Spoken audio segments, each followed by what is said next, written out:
don't tell your story to convince people. You don't do it by pushing your message, raising your voice, or seeking confrontation. You're telling it to inspire others, to start a dialogue, to collaborate and jointly lead the way. Your way forward is here. This is Rethink's Night Out. So this presentation is called Castles in the Air, and it's about using fragrance in luxury interior design. My name's Miles Guy Cantley, and I'm from a company called VTNO. And I want to talk to you first of all about what I call a sense wheel.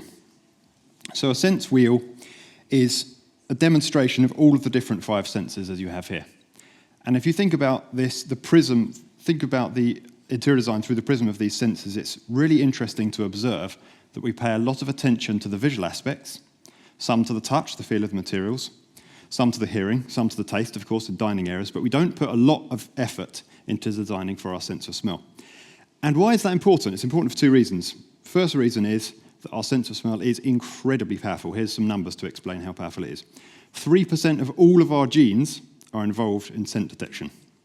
We have 40,000 different sensors in the bridge of our nose here. Any combination of those sensors can give us a different signal to the brain. So that gives us the ability, the internal technology, to sense up to 1 trillion different scents. Second thing is the emotional impact.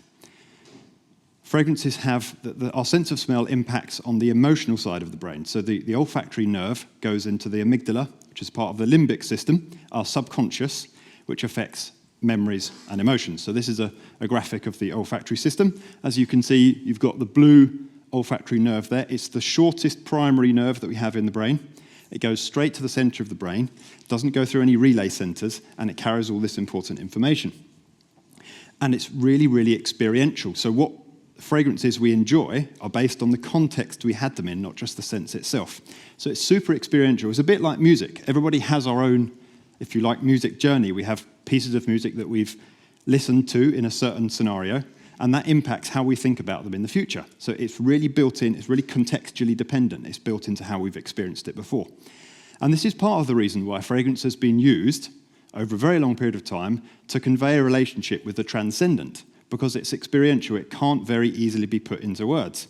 So if we think about specific words that convey a fragrance, a smell, and nothing else, you hardly find any in Western culture. We borrow words from other things, like, for example, green or woody or warm, words that have other purposes, but we've kind of brought them into the olfactory language because we don't have any specific words. Some other languages that we might even regard as more backward have specific words when we don't. So that's really interesting.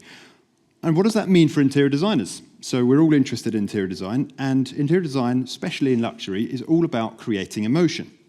So do we think about the emotion as part of the design of the space? Because when we can overlay a fragrance layer on top of that interior design, we create a completely new layer of design that's experiential. We're all aware of the Greek term biophilia, I hope we are. It comes from the Greek, it means the affinity of humans to commune with nature. And actually, if we use natural fragrances, it's a completely new and unseen way for us to commune with nature in a entirely different way. So what is a fragrance? Fundamentally, it's an oil, it's a chemical. 2 different types of fragrances, which I'll come on to in a minute, but fundamentally, it's a composition of tiny ingredients put together in a specific way to form a coherent whole. And there's a huge amount of delicate input that goes into designing a fragrance, but the result of it is what we call olfactive architecture. If we think about the Latin root of the word perfume, it literally means through the smoke, perfumum. And the reason for that is because in the olden days when they used to experience fragrance, they would actually burn different woods, and those different woods would burn and they would cause smoke, which had a fragrance to it, and that's where the expression came from.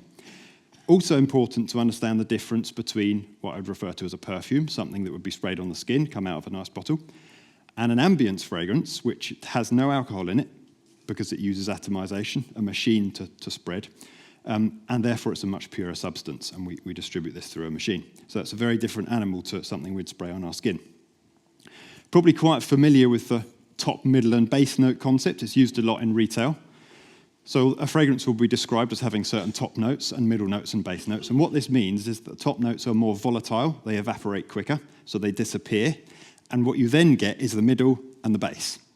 So when you bring all these pieces of knowledge together, what you end up with is a chemical that's very, very finely crafted. It's a piece of olfactive architecture which is very, very finely nuanced. Tiny percentages of different allocations of fragrance make a big difference to the experience of how it comes together.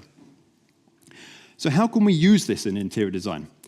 Well, it's about distributing the fragrance and putting it over the top of the interior design to create a new layer. And that diffusion process is really, really important because it's easy to diffuse too much or diffuse in some areas too much and we don't get a good spread. So it's really a science all of its own as to how that atomization process happens. Typically, we like to use the air conditioning system if we can to get that gentle distribution, that gentle spread, and make sure we haven't got any hot spots anywhere in particular. It can be done other ways, but generally that's the best way to do it and achieve the best result. What we then find is that creating the correct intensity of fragrance is also super important, and this is actually relatively simple to do. So it's a very simple graphic, demonstrates that by varying the on-off periods of our diffusion device, we can actually vary the intensity. And this is important because some fragrances suit well when they're delivered fairly heavily, fairly intensely, and some just don't. But then we also find that the brain, amazing, quite a clever device, it senses when a fragrance is consistent, it will actually start to filter it out because it's used to the smell. So what we have to do to keep enjoying the fragrance is vary it randomly so that we have on-off periods that are actually random rather than consistent to make sure that we carry on enjoying the experience. So when we bring all these threads together, and we're suffusing our interior designs with a layer of fragrance that creates a level of experience that we're not used to, we haven't used before. They say a picture paints 1,000 words, but a fragrance tells a whole story. So you, all of us, we can experiment. We can use these in our own lives and in different interior designs to create something completely special, and that's how you build castles in the air. Thank you.